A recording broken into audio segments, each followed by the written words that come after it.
ఎమ్మెల్యేలు కావాలా ఎమ్మెల్సీలు కావాలా అన్నారు.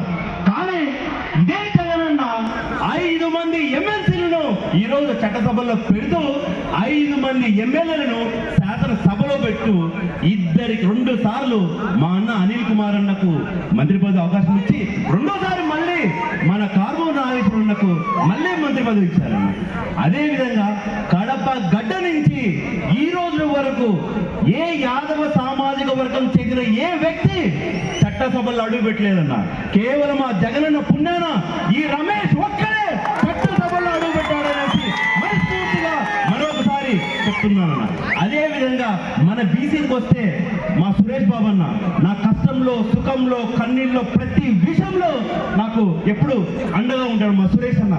25 సంవత్సరాల పైచిల గురించి ఈ కడప గడ్డకు మన వైఎస్ఆర్సీపీ పార్టీకి అధ్యక్షులుగా జగనన్నకు అండగా నిలిచిన ఘనత మన అన్నదన్న.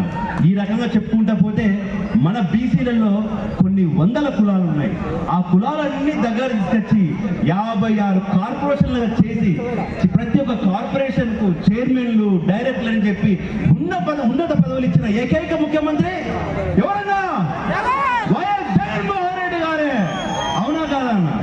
ఇట్లా సాధికార బస్సు యాత్ర గురించి మనం చెప్పుకుంటా పోతే ఎస్సీలకు కానీ బీసీలకు కానీ మైనార్టీలకు కానీ ఎవరికైనా చూస్తే చేసిన ఏకైక ప్రభుత్వం మన జగనన్న ప్రభుత్వం.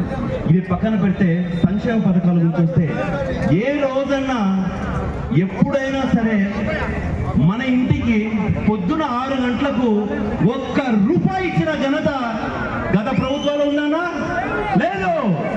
కానీ ఈ రోజు కోడి కుయ్యక ముందే మన జగనన్న నీ మనవడి డబ్బులు పంపించాడమ్మా మీ ఖర్చుల కోసం అనేసి ప్రతి ఒక్క అవ్వకు తాతకు నెలకు 3,000 రూపాయలు ఇచ్చిన ఘనత మన వైఎస్ జగన్మోహన్ రెడ్డి గారు. అదే విధంగా మనకు సొంత ఇల్లు కావాలనేది ఒక పెద్ద కళ ఎవరికైనా కూడా. అది మీకు కావచ్చు, నాకు కావచ్చు, ఎవరికైనా కావచ్చు.